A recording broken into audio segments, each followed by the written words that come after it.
మధ్యప్రదేశ్లో ఒక పక్కన మత మార్పిడుల నిరోధక చట్టం ఉంది. అందులో మతం మార్చుకోవడంలో అభ్యంతరం లేదు. కాకపోతే మార్చుకోవాలనుకున్నటువంటి వాళ్ళు ఇద్దరూ కూడా ఒక సిస్టమ్ని నడపాలా. ఆ సిస్టమ్ తర్వాత అంటే ముందుగా అప్లై చేసుకోవాలి. ఆ తర్వాత అభ్యంతరాలు ఇవన్నీ కనుక్కుంటారు. ఆ తర్వాతన దానికి యాక్సెప్ట్ చేస్తారు. అయితే ఇప్పుడు అక్కడ సిస్టమ్ ఎక్కడొచ్చింది? ఒక అతను లోకల్గా ఆ చట్ట ప్రకారం అడిగినప్పుడు అందులో మత మార్పిడికి సంబంధించి కుదరట్లేదు.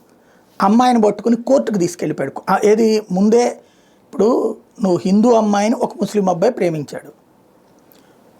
ప్రేమించినప్పుడు నువ్వు మతం మారక్కర్లేదు, అమ్మాయి మతం మారక్కర్లేదు. అమ్మాయి సంప్రదాయం ప్రకారం అమ్మాయిని బతకనివ్వచ్చుగా. లవ్ అంటే ఏంటి?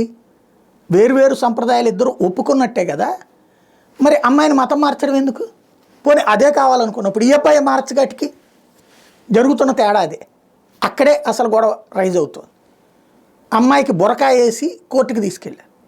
ఈ లవ్ జిహాద్ కేసు అని చెప్పేసి అక్కడ లాయర్లు కనిపెట్టారు. అంటే గ్రౌండ్ లెవెల్లో అసలు విషయం బయటపడిపోతుంది. తల్లిదండ్రుల దగ్గర నుంచి తీసుకొచ్చారు ఈ అమ్మాయిని అనేది గ్రహించి అతన్ని పట్టుకుని చితకబాది పోలీసులకు అప్పగించారు లాయర్లు.